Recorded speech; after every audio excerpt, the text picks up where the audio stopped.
Ladies and gentlemen, my name is TotalBiscuit. I'm here to ask and answer one simple question. WTF is Blackguards? Or Blackguards, as someone once said to me, and I thought, hang on a minute, that doesn't sound right, does it? No, it doesn't. It's Blackguards. That's how you pronounce it. It's by a company called Daedalic. You may have heard of them. They have done an awful lot of stuff within the Dark Eye universe, and that's not a universe that I'm particularly familiar with. However, they have been making Dark Eye games for a number of years now, and they've actually made some pretty good ones.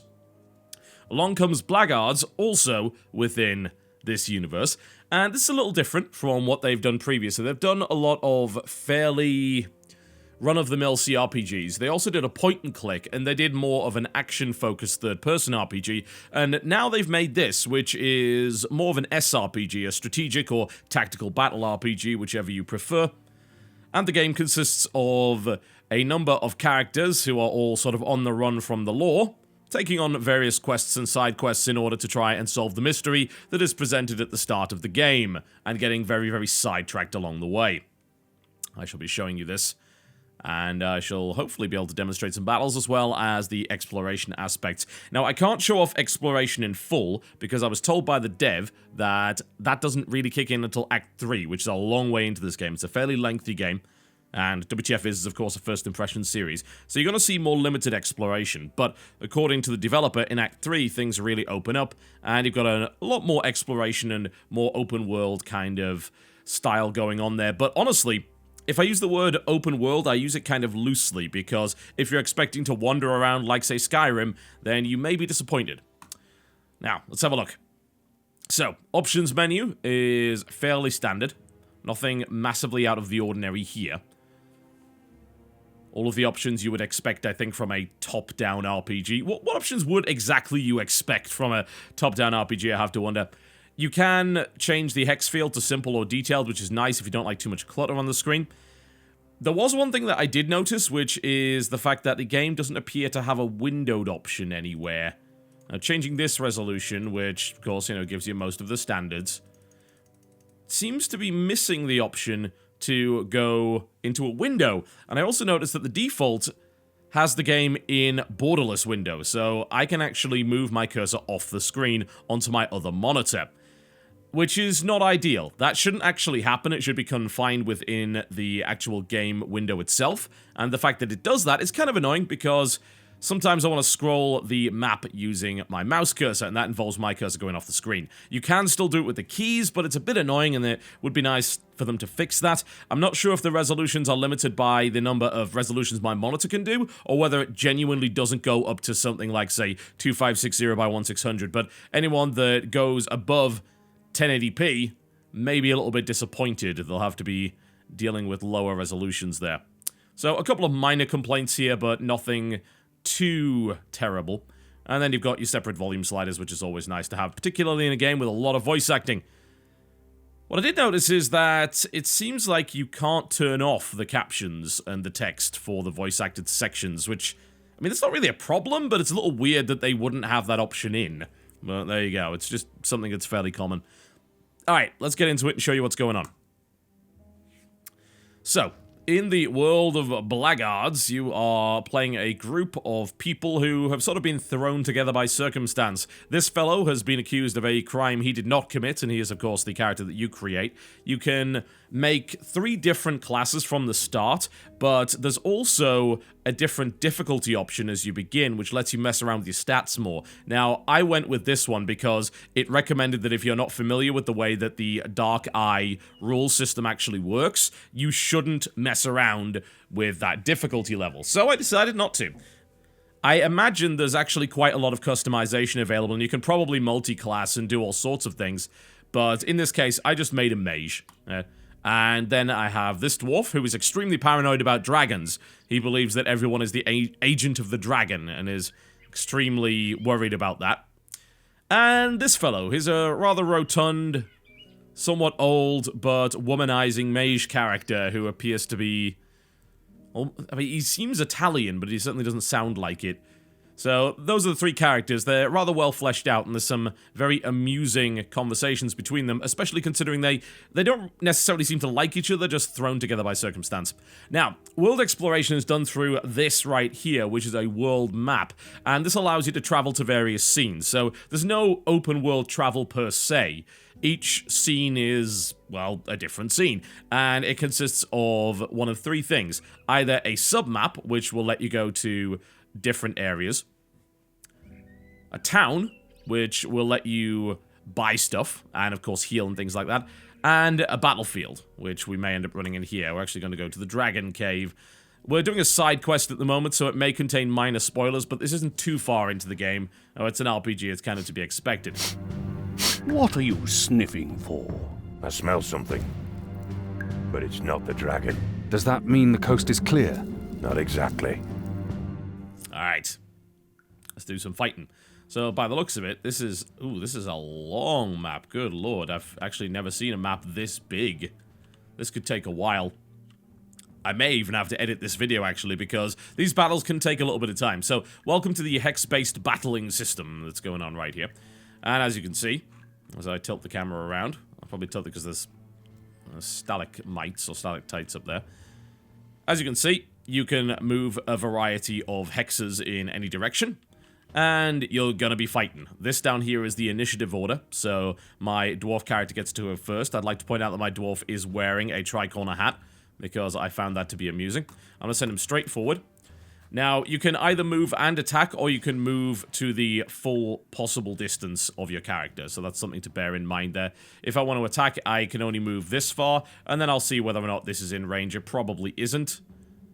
I will attempt to cast a spell on it. It looks like it is in range. Alright, there we go. So do a little bit of damage there. So I have 2 mage characters, which means obviously I'm very mana dependent, but I have a lot of flexibility with what I can do, and I'm also using my dwarf as kind of a tank. He's a bit of a fireball magnet as well. I actually throw fireballs at my dwarf to do AoE damage around him because I'm a cruel and horrible person like that. But there you go. So each character moves individually and can then do an ability. It's a little strange because the way that you fight for the most part will involve you clicking on the thing that you want to attack and then having your character move up to it and then attack it. What I found, which was a little odd, is that if you're not careful, you can move a little bit further than you think you can move, and then you end up not being able to actually do your attack. Alright, I'm now completely surrounded, which is actually fine, because he's very much my defensive character. He's going to sit there, and he is going to take the hits. And in the meantime, we're going to do a power attack, I think, on this creature right here. Unfortunately, that missed. This looks like a perfect fireball target right here. Yes, alright. We'll move over in this direction. And I'm going to target a fireball right in the center here, which should do significant damage if it actually gets pulled off. There we go. Unfortunately, it did hurt my dwarf more than anything else. I probably need to get him more fire resist gear if I want to keep using that tactic, but there you go. Now, I mentioned earlier that this game is based on a rule set called the Dark Eye. There's a lot of under-the-hood dice rolling going on. Indeed, there is a battle log which tells you all sorts of different things, including percentage hit chances and all sorts of other stuff like that. It does all of the rolling for you, but if you are familiar with the Dark Eye system, you will immediately understand why certain stats do what they do. However, if you're not, it takes a little bit of getting used to, honestly. Now, stats can be upgraded throughout the game using AP or adventure points. They seem to work fairly well. I'm just going to smack it with my staff. There we go. Not going to do a lot of damage. And there's a lot of character progression. It's actually very, very in-depth indeed. I can actually show you here. So if we go to C, which is the character sheet, there's actually 5 pages of skills that you can upgrade with your AP. And of course, you can do it out of combat. And it allows you to unlock a wide variety of different things, including, of course, spells. Lots of those. You need to find trainers for most of this stuff, by the way. So anything that's locked, you can't just unlock it. You need to find a trainer that can teach it to you. You've also got your talents here, weapon-based talents, which are a little interesting because you can pick a weapon-based talent, and then if it happens to be a melee weapon, you can actually set it up so that you are more defensive or more offensive. And you'll notice the values over here increase or decrease, and you can sort of do that on the fly to change between styles, which is kind of interesting. Now, the way that the level up system works outside of that is that there's a threshold for leveling up these skills. Like, say, if I want to level up Ignifaxius's Burst of Flame, every 8 points, I will actually level it up completely. So if I look to the side right here, I actually have level 2 of this. I need skill value 13 in order to go higher than that. It's actually not every 8 points. I was wrong with that. It's a little bit closer, but as you can see, they have more effect. If you go all the way up to level 4, you can actually turn this into a conal attack and all sorts of things like that. But these two take more mana points in order to use. So the character progression is extremely in-depth. I'd also like to point out that, of course, you have a full set of items. 3 weapon sets, which can be switched between in combat, but they do take an action to do that. If you do not have your stuff on you in some way, like if you don't have a potion attached to a belt, then you can't use it, as I discovered to my cost in earlier battles. So buying belts is actually very important. They're quite pricey as well, and getting better belts so they can actually carry more items is vitally important. Apparently pockets don't exist in the world of the Dark Eye, who knew?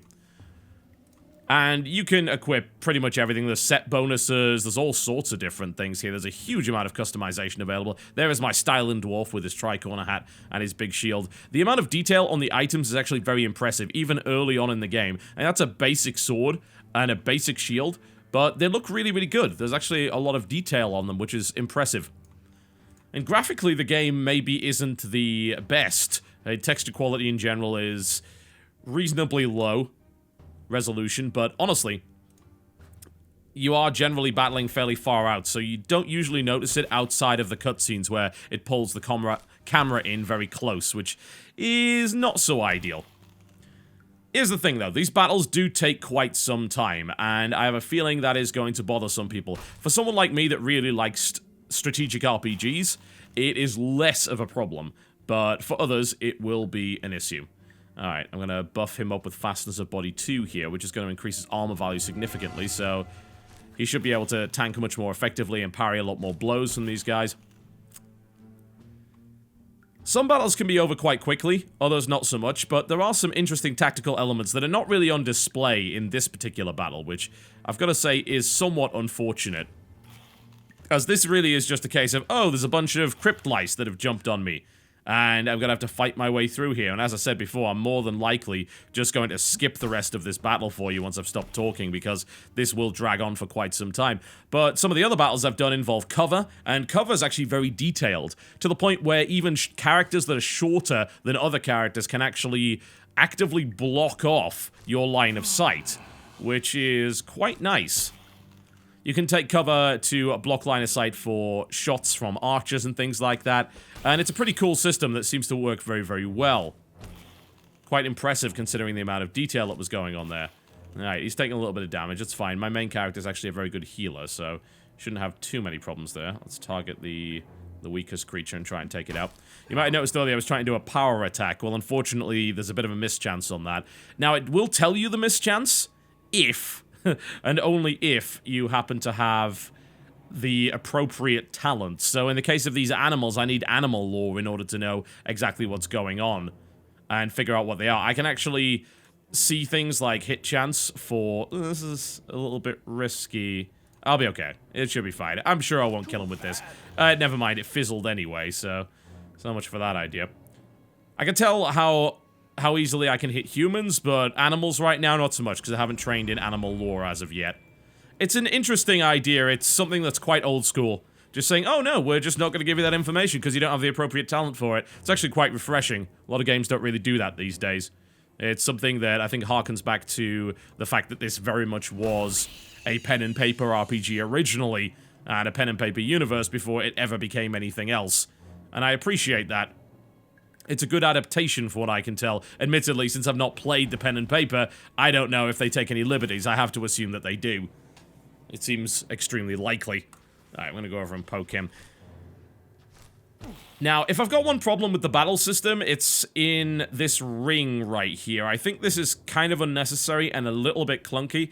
It can also mean that it's easier than you might expect to make a mistake. Admittedly, you should just be careful, considering there is no time limit on the battles, so you should have no real reason to rush them. But I feel that that system doesn't really need to be there. I think it is possible to actually drag attacks over, there you go, to this bar here, so that will accelerate things, especially in the early game, but it's a little weird that they even decided to go for it. I suppose you could call it a rosary or a rosette or whatever, where it just sort of flowers out from the character. It's a little odd. I'm not really sure why they chose it, but it's not the worst thing ever. You know, it's a minor nitpick. I'm used to playing games where there's just a bank of abilities down the bottom that's always in view. In this case, they decided they didn't want that, so that's fine. And each character actually has his own hotbar with 12 spaces on it, so you can put pretty much all of your spells on there, but for some reason it doesn't put them there by default, which is a little weird. You'd think if a character knew spells, the game would auto-populate this for you, but it doesn't. So that's worth bearing in mind. Alright, I'm gonna get through this because this is gonna take a while to work all the way through, so I will come back and hopefully show you a little bit of the social side of things and the town squares and all sorts of other stuff like that. So I eventually actually gave up on that fight because it was horribly tedious. I'm gonna be honest. What really got me about it was the fact that I was working my way through the packs of those crypt lice, which are very irritating to kill, and I decided to use a spell.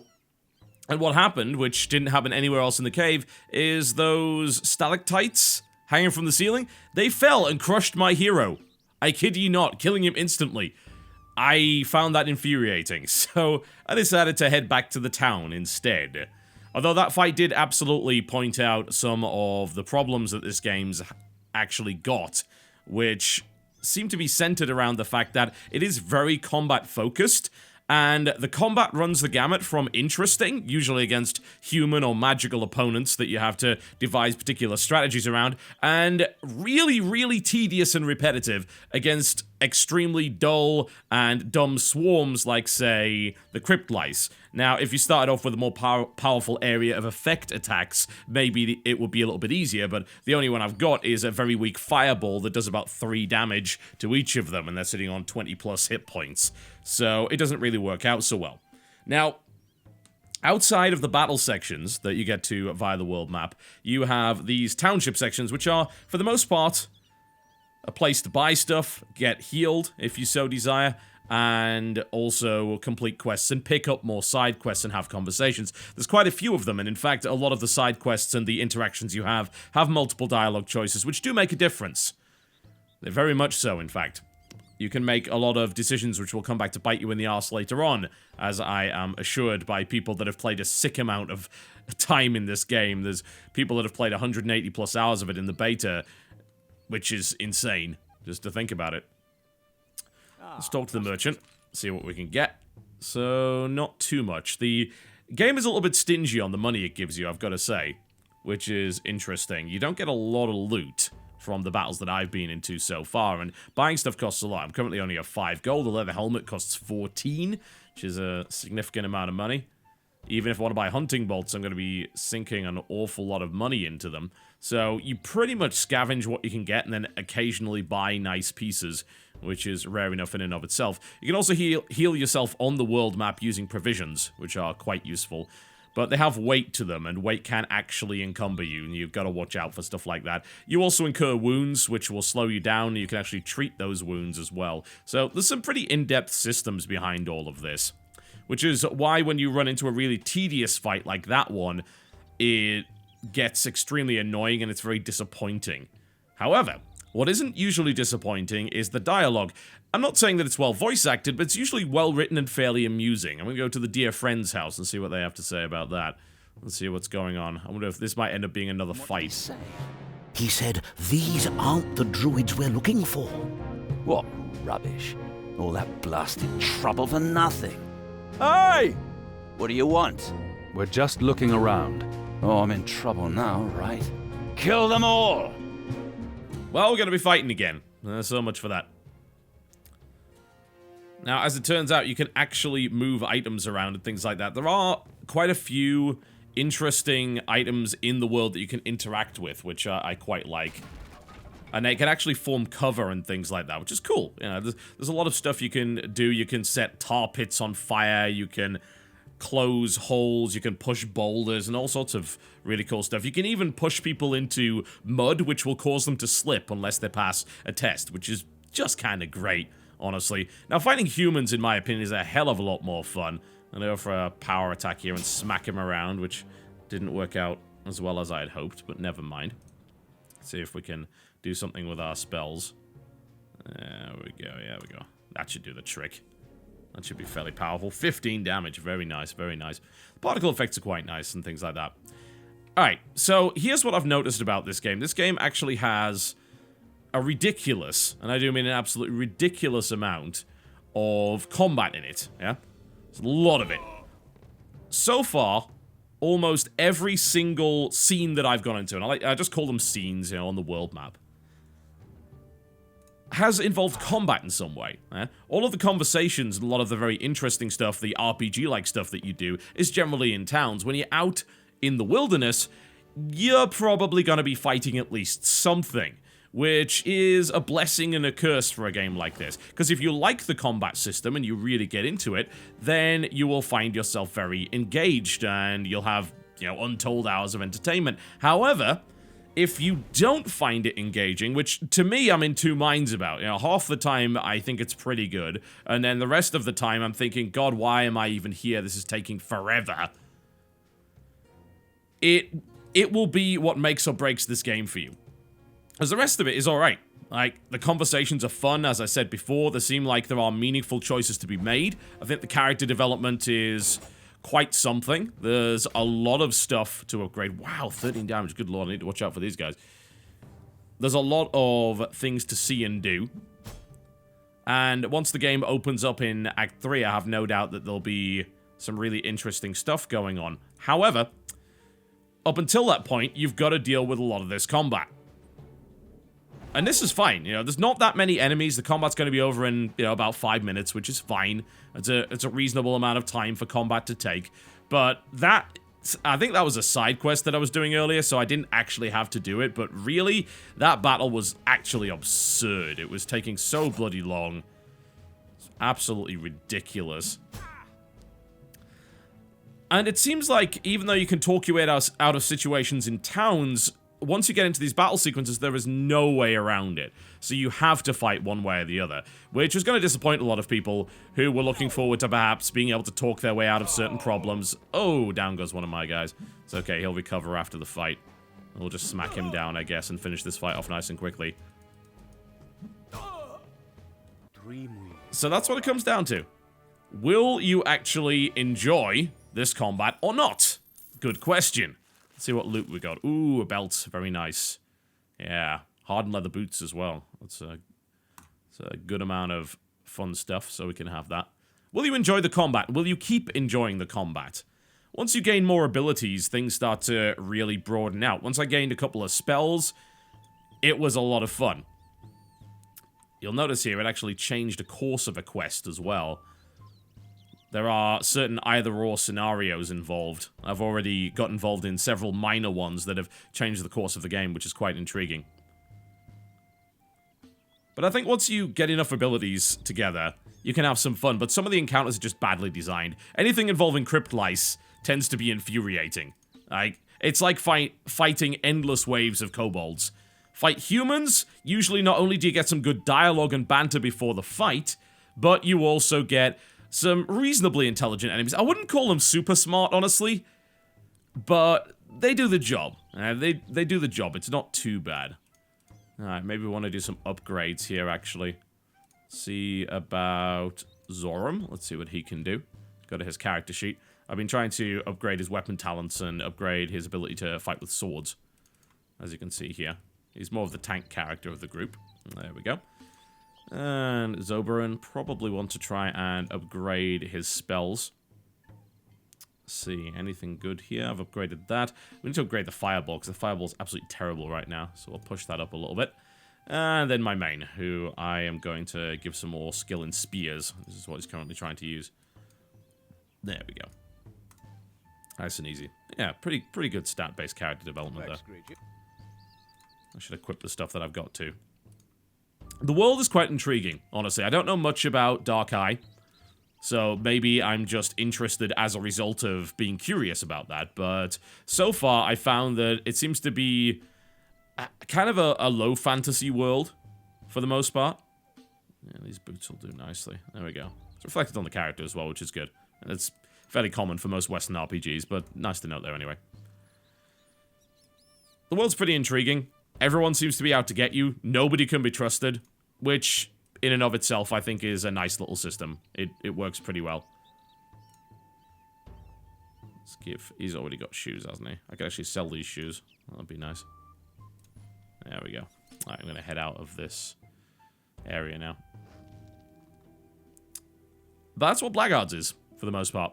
Fighting, a little bit of exploration here and there, which involve these little sub-maps, which actually have different paths you can go down. You don't necessarily have to go down the same path all the time.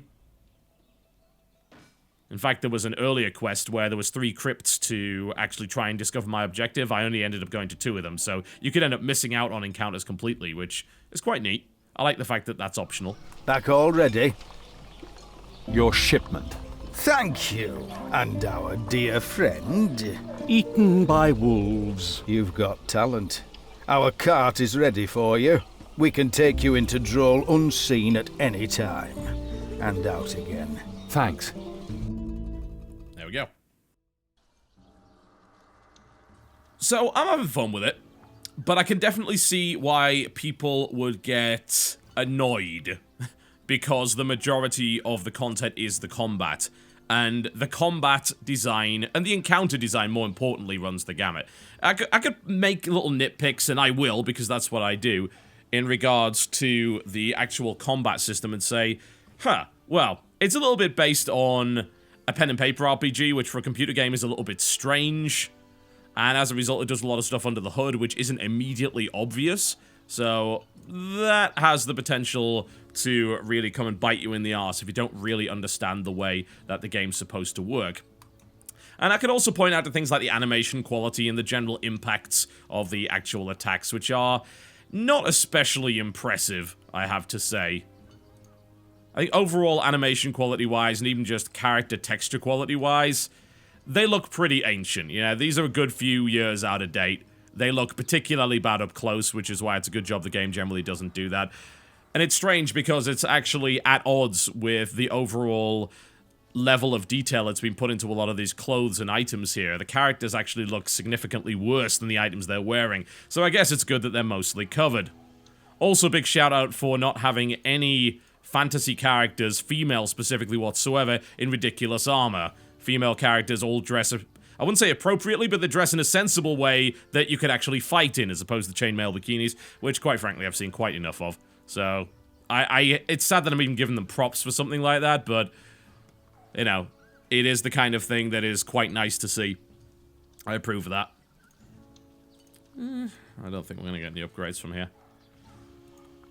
For the most part, though, I do have fun with it, but as I was saying, that encounter design is a real weak point.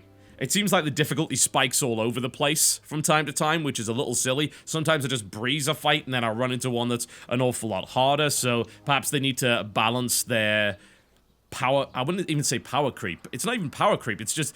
Some encounters are just ridiculously hard. The Cryptlice encounter inside that cave was harder than any other encounter I've done so far, including a boss fight, which is very silly. Right? Why I'd find a main quest line encounter much, much easier than that, I don't know, especially considering I'm fighting brigands instead of fighting a bunch of insects, but I don't know, it's kind of all over the place, and those fights in particular, I just gave up on the Cryptlice fight in there because it was just, it took a long time. Animation speed is quite slow and there's no way to speed it up, so that can certainly cause you problems as well. Aside from all of those issues, I think it's pretty reasonable at what it does. The storyline is, for the most part, forgettable, but the characters aren't, and that's something that I like. It's got some good, fairly witty dialogue that is actually worthy of a chuckle at times. There are some references, including these aren't the druids you're looking for, which are a little bit cringeworthy, but for the most part, the interaction of the characters is fun, the combat is reasonably tactical, and the overall gearing up process and the acquisition of talents and things like that feels rewarding to me. Graphically, it's nothing to write home about, but some of the locations do look reasonable, even though they've completely overdone the use of God Rays and Bloom from time to time. So what you've got here is a fairly enjoyable SRPG with combat that runs the gamut from fun tactical stuff to downright infuriating slog. So make your mind up on that one. Seems like it's got a lot of content going for it. I've personally enjoyed my time with it for the most part so far, and I'm probably gonna persevere further into the game to see what goes on with it. It's got its hooks in me enough to say, yes, I am worth playing further, which is in itself a good thing. Blackguards, ladies and gentlemen, available for $40 or your regional equivalent on Steam. My name has been TotalBiscuit, thank you very much for watching, and I'll see you next time.